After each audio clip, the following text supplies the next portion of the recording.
professor Valdir de Lima Silva foi uma das principais lideranças políticas que, à frente do movimento Amamos Santa Rita, Queremos o IFPB, viabilizou politicamente a implantação do campus do IFPB na cidade de Santa Rita em 2014. Seu depoimento faz parte do projeto Memórias da História, Política e Administração Educacional na implantação do IFPB Campus Santa Rita, 2014-2022. Na entrevista, o professor Valdir nos fala das motivações, projetos e embates políticos no processo de viabilização de um campus do IFPB em Santa Rita.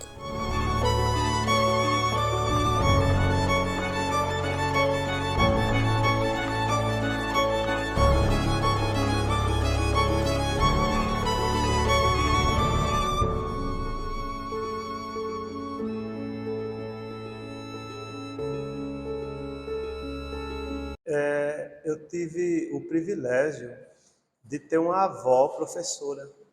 Então, minha história com a educação ela já começa lá atrás, né, nos primórdios da família. Minha avó Cecília, ela era professora leiga na cidade de Lagoa de Dentro e, em seguida, minha mãe passou a ser professora também em Lagoa de Dentro. Então, eu já venho da terceira geração de educadores e educadoras da família. E aí, eu sempre estudei na escola pública, né? Estudei na escola Maria Honorina Santiago, que foi uma escola construída pelas irmãs holandesas, as irmãs da Caridade da Mãe de Misericórdia. E com 11 anos eu comecei a dar aula. Eu e minha irmã Vaneide, nós nos juntamos e éramos estudantes e professor e professora em casa. Construímos uma escola de reforço, meu pai tinha uma mesa lá em casa, meu pai comprou um quadro verde, giz, todo o material, bancos, e a gente alfabetizava, dava aula de reforço e alfabetizava as crianças do bairro, que tinha ou dificuldade na escola, né? E nós já estávamos no ensino fundamental maior, que hoje é Fundamental 2, né? E nós alfabetizávamos essas crianças. Então, comecei a dar aula aos 11 anos. E sempre estudei em escola pública. Depois fui para a UFPB fazer História. Era um sonho meu. E, automaticamente, eu comecei a dar aula. Antes de ir para a UFPB, eu comecei a dar aula com Educação Popular pelo projeto da Pastoral do Menor, no terminal rodoviário de João Pessoa. Eu comecei alfabetizando crianças em condição de rua. E aí foi minha primeira experiência com a educação popular paulo freireana. E entrei no curso de História, na década de 90. Mas minha estreia, depois de criança, né, que a gente dava aula em casa, foi no terminal rodoviário, com a educação popular. Aí, fazendo o curso de História, eu tive a oportunidade de dar aula numa escola privada daqui de Santa Rita e passei por algumas escolas privadas, né? E no estado, trabalhei também na Enéas Carvalho por 15 anos e trabalhei no município também. Foi meu primeiro emprego em Santa Rita. O primeiro emprego da minha vida, aos 17 anos, eu entrei na prefeitura de Santa Rita. E depois, com a formação, eu passei a ser professor. E trabalhei uns 26 anos enquanto professor de História. Mas aí fui fazendo outras graduações. Me formei em Gestão Pública, Administração Pública e Arquivologia. Aí me especializei em Direitos Humanos, onde eu trabalhei a mídia como violadora dos direitos humanos das pessoas do bairro popular, uma imprensa criminosa que discriminava o bairro, que noticiava as questões da violência de forma muito pejorativa, né? Também com história local. Construí, escrevi uma história do bairro popular. Isso na especialização em Direitos Humanos. Aí fiz o mestrado em Ciência das Religiões, tudo pela UFPB, do Campus 1 de João Pessoa. E trabalhei as religiões afro-brasileiras, né, o surgimento da Umbanda, do Candomblé e da Jurema, na Paraíba. E, por fim, fiz doutorado em Ciência das Religiões, da Informação, o doutorado em Ciência da Informação, também na UFPB, onde eu trabalhei o arquivo privado pessoal de Ayrton Santana. E passei no concurso para professor adjunto da UFPB e tive que deixar o ensino básico, né, porque era dedicação exclusiva, e agora eu estou no ensino superior. Minha formação política no início da minha vida, porque minha mãe era muito católica, é muito católica, e aí ela chega em Santa Rita em 68 e estava eclodindo na América Latina a teologia da libertação, esse movimento muito forte. Então, o padre de Santa Rita, padre Paulo Quellen, ele era progressista, né, um padre voltado para as lutas, para os movimentos sociais. E a igreja de Santa Rita era muito comprometida com as causas sociais, assim como as Irmãs da Caridade, que tem uma importância muito grande na minha educação escolar e na nossa educação no movimento social. E aí minha mãe conheceu Anelias, Elton Santana, Marta Santana, e da igreja, logo nas missas, da Igreja das Graças, da Igreja do Rosário, eu comecei a conhecer essas pessoas e entrei no MAC, Movimento de Adolescentes e Crianças, que foi criado em 68 na Ilha do Maruim, em Olinda, né? E que veio para a Paraíba também, logo na década de 70, através de Irmã Gerda, Manleta. E aí eu fui para o MAC, que eu fui orientado, né? Eram minhas orientadoras também, e Anelias foi minha catequista, Anelias e Marta Santana. Aí eu começo aos 6 anos no MAC. Aos 8, eu tive a oportunidade de ir para acho que era o 6º encontro mundial do MAC, em Olinda, 1982. E aí teve um acontecimento fantástico, porque nós fomos no fim do ano, né, era dezembro, e fizemos o Alto de Natal, dia 24, o Alto de Natal, uma missa rezada, né, celebrada por Dom Helder Câmara. E aí, como eu era muito pequenininho, ainda sou, mas eu era bem pequenininho com 8 anos, não tinha uma criança menor que eu, e eu fui o menino de Jesus. Né? Então, me colocaram numa manjedoura e no Alto do Natal, o Nordeste TV registrou, e aqui na Paraíba ainda não tinha TV local. Era uma repetidora, né? Tudo que acontecia em Pernambuco passava aqui. Então, minha família pôde assistir, vamos dizer assim, a minha estreia em rede nacional, né? Pelo menos regional. Né? Foi transmitido e o pessoal assistiu. E ainda eu fiquei no MAC por algum tempo, mas aí fomos crescendo e eu conheci o movimento de teatro popular e Jacinta, né? Eu fui indicado por uma amiga, Ceissa Barbosa, para ir para o MAC, para o Teatrinho da Criança, né? A indicação de Ceissa. E quando cheguei lá, Jacinta tinha um projeto fantástico, era fazer teatro de criança para criança.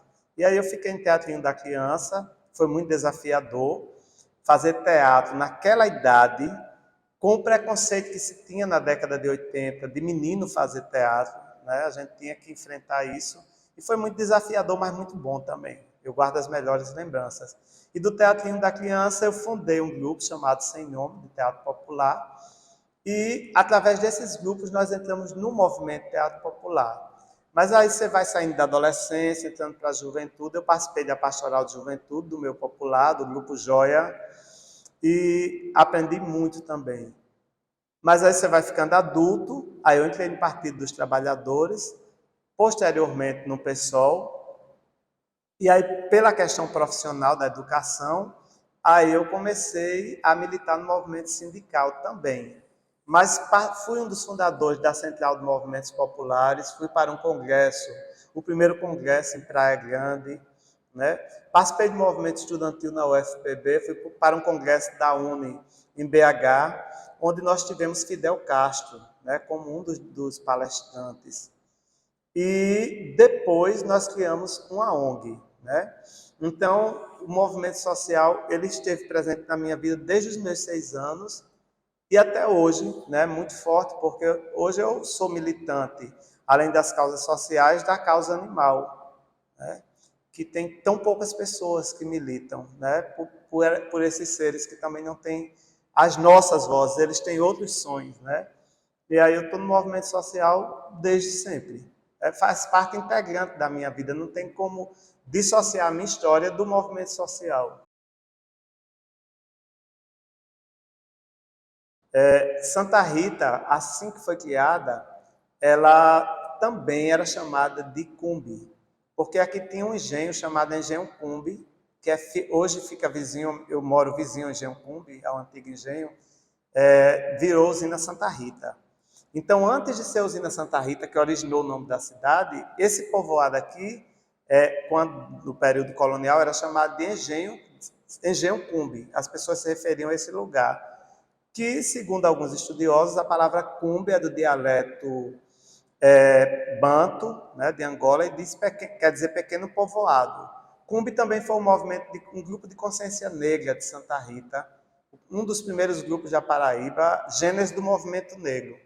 E aí a gente pensou a questão cultural, né, da cana-de-açúcar, que tem tudo a ver com a cidade, Engenho Cumbe. E começamos pelo movimento de quadrilhas juninas. A cidade chegou a ter mais de 30 quadrilhas juninas ao mesmo tempo. Tinha um movimento de quadrilhas muito forte aqui no bairro Popular, no bairro da Santa Cruz, em Várzea Nova, no Tibiri 2, e na zona rural. E nós criamos um festival de quadrilhas chamado Festival Ressaca de Quadrilhas Juninas, que era ressaca depois que passava todo São João, a gente realizava esse festival. E, a princípio, era para dar conta de uma pauta muito carente na cidade por conta da gestão pública, que é cultura. Então, a gente estava promovendo, a ideia da ONG era promover atividades culturais. Aí a gente promovia saraus, festivais de quadrilha, espetáculos teatrais, dos grupos que já existiam, a gente fazia produção de vídeo, documentário, enfim. A ideia era dar conta dessa pauta. Só que fomos entendendo que não dava para dar conta dessa pauta sem discutir a questão política local, né? Os entraves, a má vontade, os gestores. Vivemos numa cidade muito arraigada com a cultura do patriarcado usineiro, das oligarquias daqui. E isso criou um grupo militante. Aí, porque nós já tínhamos esse perfil. A ONG as pessoas já tinham esse perfil, a ONG que não tinha ainda.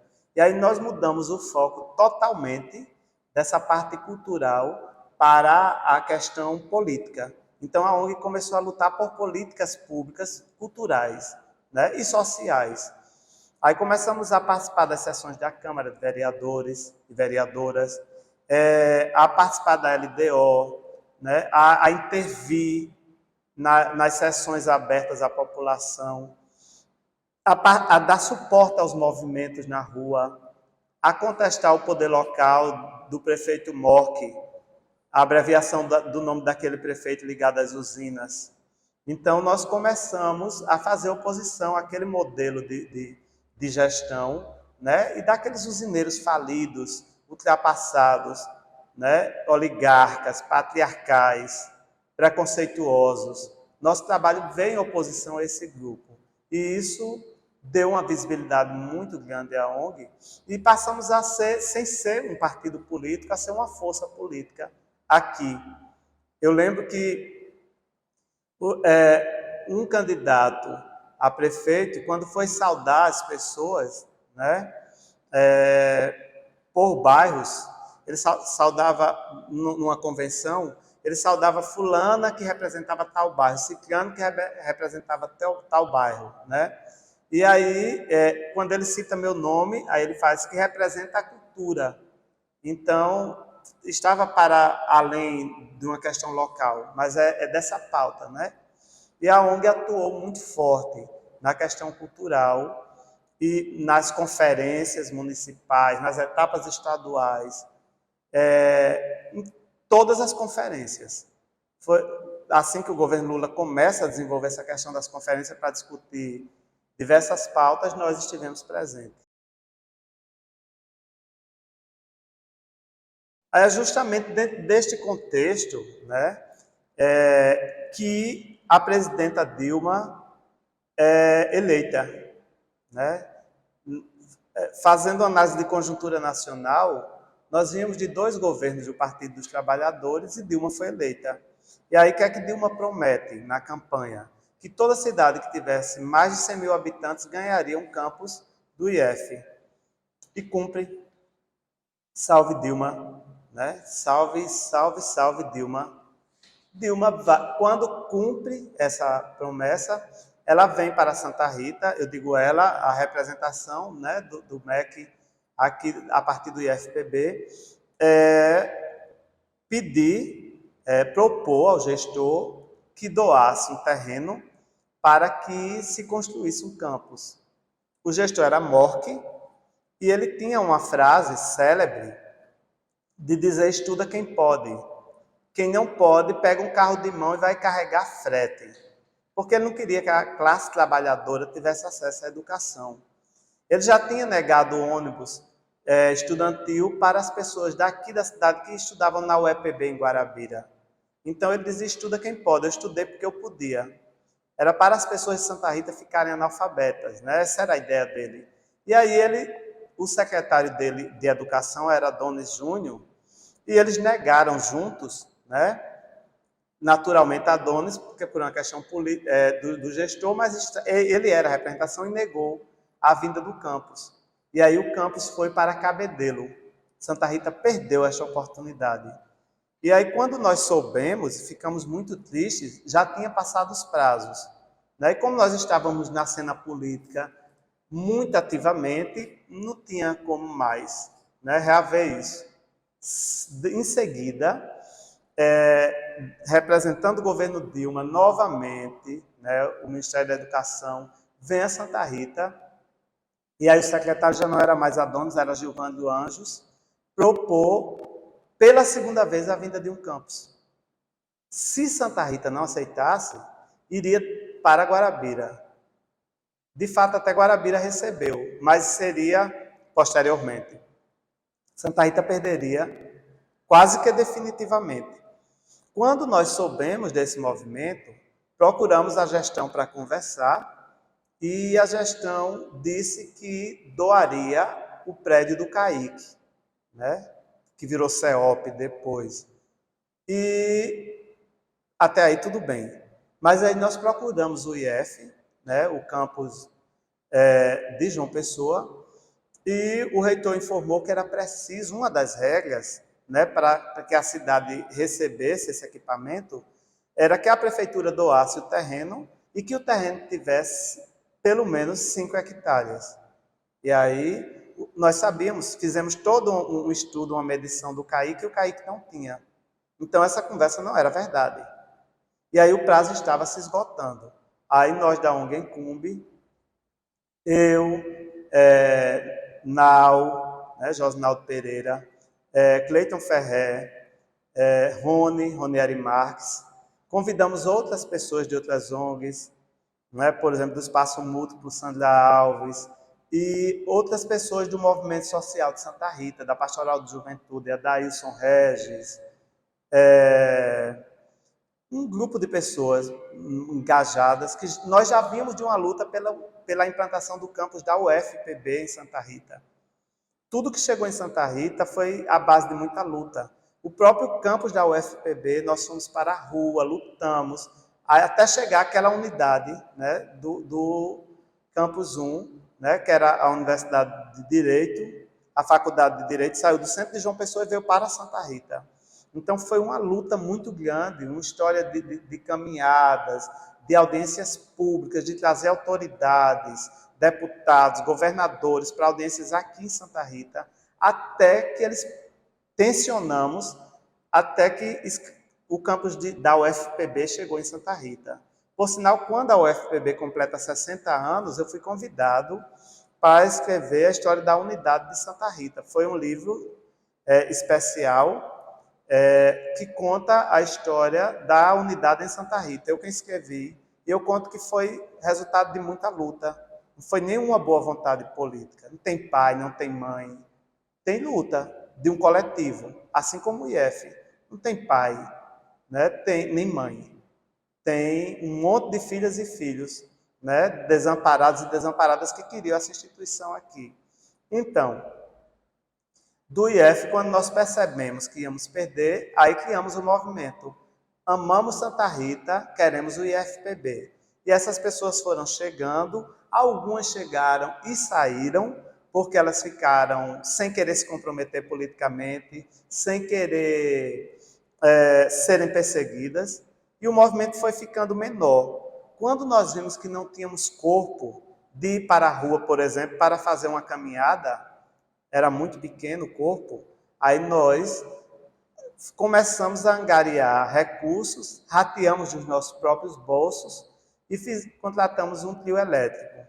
Aí colocamos o movimento na rua. Tínhamos um blog que existe, né?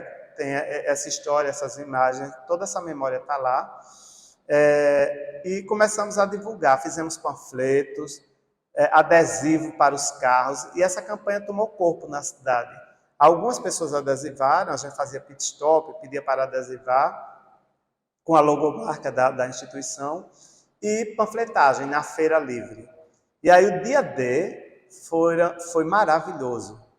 A gente pegou um sábado, de 7 horas da manhã até o início da noite, rodando todo o anel viário urbano da cidade, com os gritos de guerra. Amamos Santa Rita, queremos o IFPB, prefeito mentiroso, referente à MORC, né, que tinha dito que doou o terreno, e era mentira. E aí nós fomos chamando ele de mentiroso em toda esquina. E quando um cansava, a outra se revezava. E fomos dizendo a Santa Rita inteira que o prefeito era mentiroso e que os prazos estavam se esgotando e a gente ia perder esse equipamento. Um rapaz da imprensa local se ofereceu para registrar o movimento, aceitamos, ele veio para cima do trio, pegou as imagens e nos entrevistou e depois repassou, não sei se vendeu o que foi, essa imagem para a esposa do prefeito, a companheira do prefeito, que nos processou, né? Então, nós fomos processados, eu e Cleiton, né? E por danos morais, porque estava chamando ele de mentiroso. E aí nós fizemos uma reconversão. Nós processamos ele também. Porque aí, no processo, a gente dizia que era mentira dele. Ele não poderia dizer que a gente está chamando ele de mentiroso de forma leviana, porque ele mentiu quando disse que doou o terreno e o terreno correspondia. E o IF não ia vir para Santa Rita. E aí esse processo correu por muitos anos, foi arquivado, porque a juíza entendeu que era uma briga política nossa com ele. Eles me procuraram, a família, para retirar o processo, para a gente apaziguar. Eles retiravam o meu processo e eu retirava o deles, eu não aceitei. O processo foi até o fim. Tivemos várias audiências, embora no final não deu em nada, mas Santa Rita ganhou o IF, né? E aí, neste processo, o candidato a prefeito, Reginaldo Pereira, nos procurou, viu a visibilidade do movimento e disse: se nós formos eleitos, se eu for eleito, nós vamos doar um terreno para a construção do campus. E aí nós pedimos para que ele formalizasse isso com o reitor da época, né? O reitor do IF. E aí ele foi, formalizou, e aí eles esperaram mais um pouco, porque já estava chegando outubro, as eleições, e o prazo estava acabando. Aí o reitor esperou ele ser eleito para ver se ele cumpriria. Do contrário, a cidade perderia. E aí ele cumpriu. Tenho todas as minhas diferenças com ele, né? Faço oposição politicamente, não temos como dialogar, mas essa memória é importante ser lembrada. Ele cumpriu, aí ele procurou o dono da usina São João, acredito que é Eduardo Ribeiro Coutinho, acredito que sim, e negociou a compra do terreno. Então, o terreno foi 750 mil, isso em 2013, e aí ele pagou, né, em parcelas, a prefeitura, né? E vem todo o processo de implantação, né? Da vinda do campus para o Daniel Comboni, né? Que migrou para o CAIC e depois veio para aqui, para a sede, quando foi, enfim, concluída. Mas nós tivemos um processo muito árduo, né? Que gerou muita tensão, ameaças, né? Soubemos de coisas não muito agradáveis na época, mas sobrevivemos. Paulo Freire diz bem, né, quando ele fala na pedagogia do oprimido, né, e quando ele fala do opressor, o opressor não quer uma educação que liberte, né?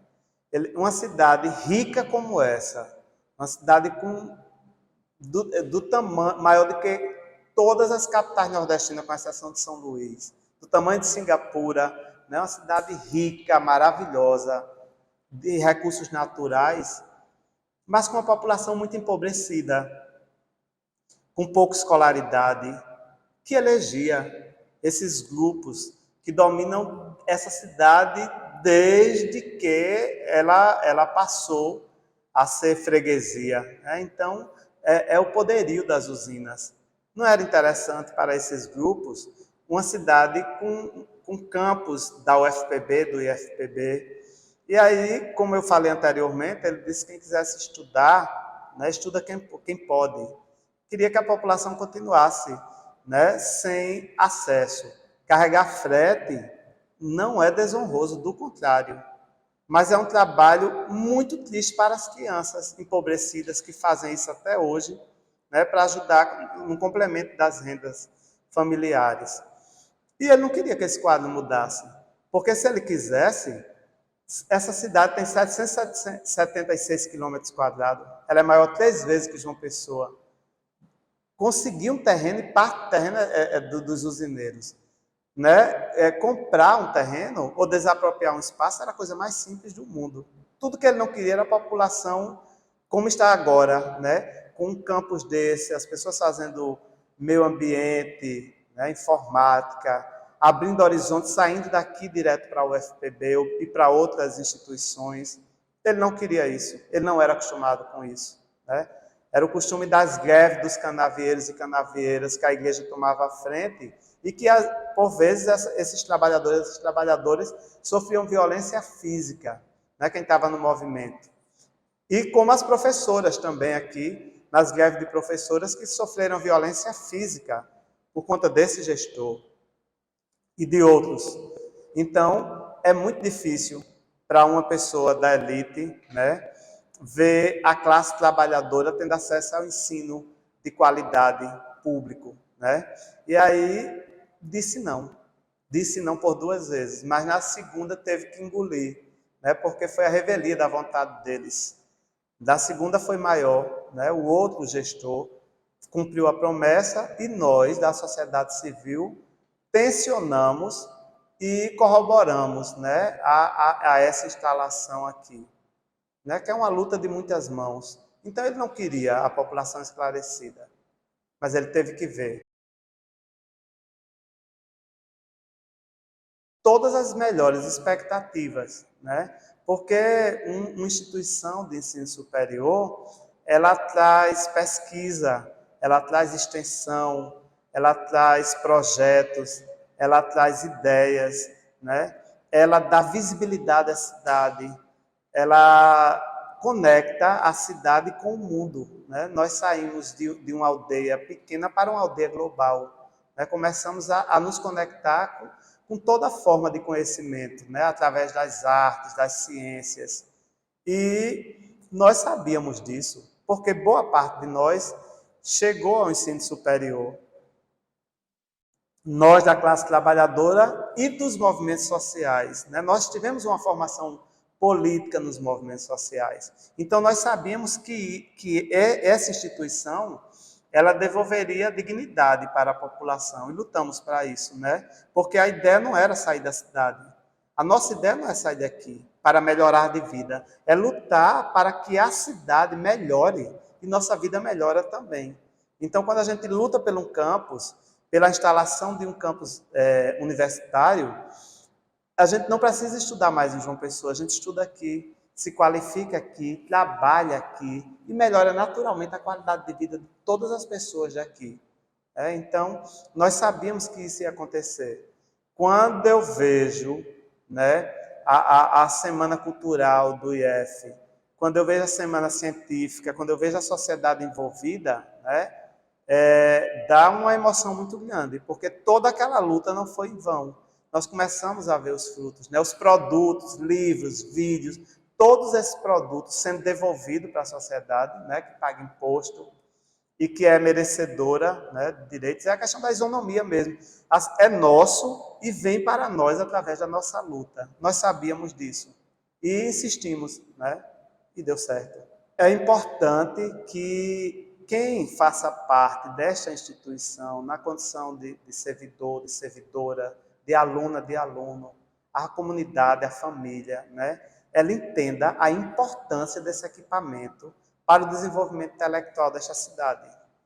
Porque a Paraíba, né, ela está sendo melhor vista pelas telas. Né? Eu digo nas telas da TV, bem noticiada, né? Mas aí fica muito restrita à capital. Mas existe vida inteligente, vida interessante fora da capital também. Santa Rita é uma cidade imensa, muito rica, que precisa ser vista. E aí, quando não temos um poder local, que é o caso de Santa Rita, né, com a gestão desastrosa do governo Panta, que fomente essa visibilidade da cidade, aí nessa hora as instituições públicas podem fazer isso, né, educacionais. E o IFPB é um campo para isso, aberto. Né? Agora está recebendo o acervo, o arquivo privado pessoal de Ayrton Santana, que é uma célula importante dos movimentos sociais, e isso vai trazer para a cidade, vai disponibilizar a informação para a pesquisa, né, para a extensão que já está acontecendo, vai trazer para a cidade uma visibilidade. Ayrton teve um destaque internacional, a cidade vai junto.